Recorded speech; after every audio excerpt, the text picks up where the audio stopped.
So you don't want to miss it. I want to talk a little bit today, just for a brief moment. We are living in some trying times. We are living in some trying times. And I made a post on yesterday about how what God is doing during seasons of testing is He's provoking us to manifest power.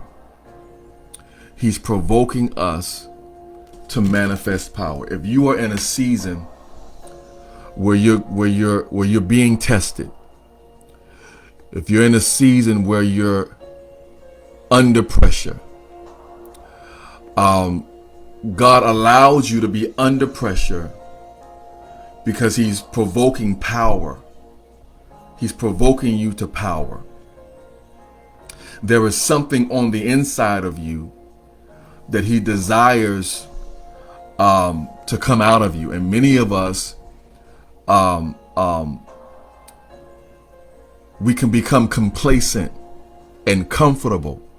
And so we need things to be happening around us to agitate us so that those things, those giftings, those anointings, those talents, that power that God has put on the inside of us can be made manifest.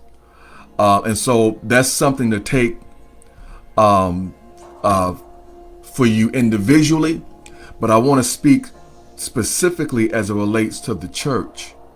There is something that God desires to come out of the church in this hour, but we cannot manifest it if we are not lovers of the truth, if we're not hungry for the truth. There are many people suffering now because they believe the lie. I'm going to say that again. There are many people in this country and in other countries that are suffering now because they believed a lie. Some knew that lies were being told, even as the liar was spewing them out of his mouth. But because they did not think that the lie would affect them, they sided with the liar. They turned a blind eye or a deaf ear to the misinformation and disinformation and the lies and deceit. But now they're quickly finding out. There are many that are in the finding out phase. Y'all know the first part. Y'all know the first phase. Well, the second phase is the finding out phase. And there are many that are in the finding out phase, and it's hitting them hard. But the lies were obvious. There were obvious lies told, some of which, again, knew that they were lies told. They just didn't think the lie was going to affect them. But now they're finding out. And what we as the church must be, we have to understand that we are the church of this hour. Prophet Remsen, Pastor Remsen, Minister Brandy, those of you who are still on, we have to understand that we are the church of this hour. We're the church of this hour. And we have to understand that much of what is happening in the world today is happening on our watch. It's happening on our watch. It's happening on our watch. And what God desires out of us is that we be provoked to power. Oh, it's time for us to manifest. It's time for us to manifest sonship. It's time for us to equip ourselves and ready ourselves for spiritual warfare. for spiritual warfare. Somebody say spiritual warfare. One of the most powerful scriptures that I pray daily is that for though we walk in the flesh, we do not war after the flesh.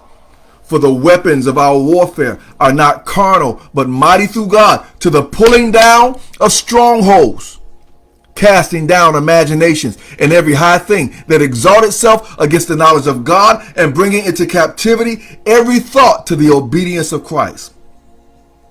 One of the first things that we have to do to ready ourselves for this spiritual warfare is to tear down the strongholds. Somebody say, tear down the strongholds. Tear down the strongholds of lies and deceit. Tear down the strongholds of the identity that this system, this nation has historically tried to put on us. Tear down the chains, the mental chains of bondage that they place on our minds. Listen, we cannot assume our God identity until we first break the chains of bondage that have been imposed upon us by a wicked nation. I said it a couple of days ago. I said it about a week ago, that no marginalized people, hear me out, no marginalized people can find their identity in a system that was never designed to see them as equal. I'm going to say that again. No marginalized people, no matter what race you are, no matter what gender you are, no marginalized people can seek to find their identity out of a system that was never designed to see them as an equal.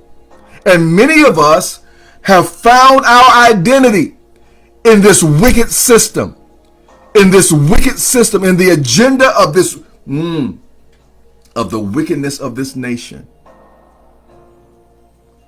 And so we have to be delivered from the mental chains, the lies that we inherited from the generations before us. The lies that told us that we weren't equal. The lies that told us we weren't qualified. The lies that told us that we were not capable. The lies that told us that our lives didn't matter. Those chains of bondage have to be broken in order that we might receive the truth. Receive the truth. And we got to be lovers of the truth. As intercessors, we have to seek to know what's going on in the world today. Did you hear what I said? We cannot afford to be uninformed intercessors. I'm going to say it again. We cannot afford to be uninformed intercessors. And the only thing worse than being uninformed is being misinformed and delusional. We cannot afford to be that as intercessors. We have to be in the know. We have to be in the know. We have to know some stuff. We got to know why planes are falling out of the sky. We got to know why helicopters are colliding with passenger planes in midair. We got to know why private jets are colliding with planes on the tarmac.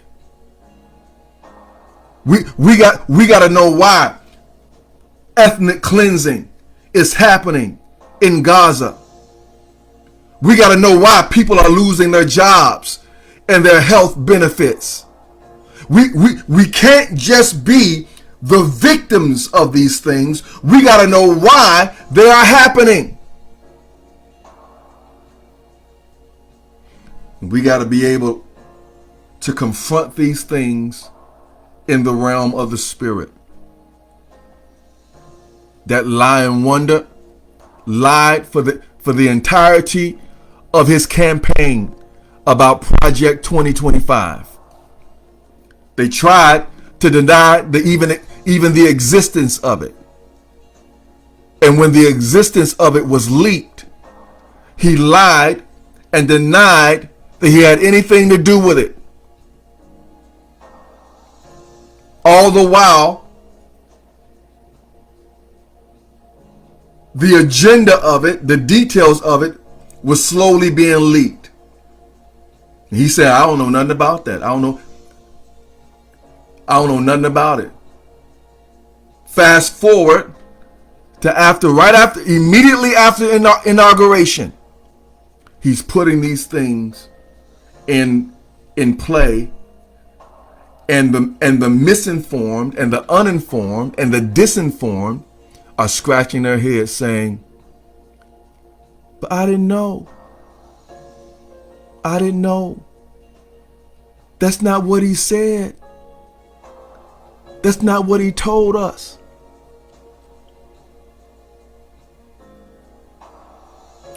But we tried to tell him. We cannot afford to be misinformed or disinformed in this season. This is spiritual warfare. And we got to know how to fight in the realm of the spirit and know. I come in contact with preachers, whole apostles, who have no idea what's going on in the world because they're insulated by the four walls of the church culture, praise breaks, cliques, and platforms that they've built for themselves, and haven't the slightest clue or idea of the wicked agendas that are being pushed, that are affecting the people that they cover. If we are not informed, look at this. Couple things. Are y'all rolling with me? Project 2025. Snapshot. They're cutting the American Rescue Plan. They have plans to do it, which have created 220,000 jobs. They're trying to cut and limit access to food assistance. They seek to deny hungry people food, which an average of more than 40 million people rely on monthly. 21.6 million households are going to be affected by that. They're seeking to roll back civil rights protections across multiple fronts, including cutting diversity, equity, and inclusion programs connected to the LGBTQ community, healthcare programs, educational programs in the workplace. They're seeking to eliminate the Head Start early education program, which serves over 1 million children. They're trying to cut overtime protection for millions of workers. They have policies that are going to affect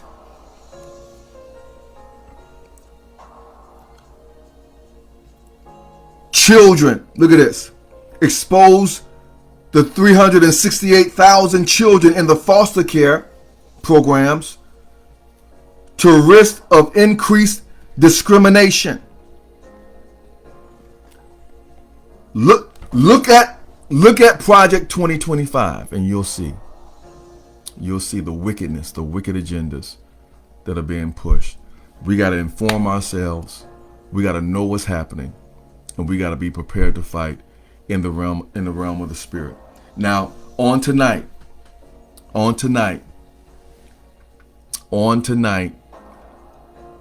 going to be dealing with Adam's voice as it relates to the Judah generation. And I'm going to talk about the Super Bowl halftime show. Y'all know I don't do stuff like this, but I feel led of the Spirit to deal with this. We're going to talk about Adam's voice and Judah roaring and the Super Bowl halftime show. It's going to be, you ain't gonna want to miss this tonight.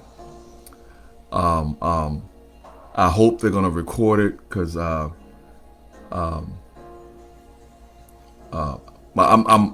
believing God that it's gonna be a blessing. God's been dealing with me about it, and it may ruffle a little feathers, but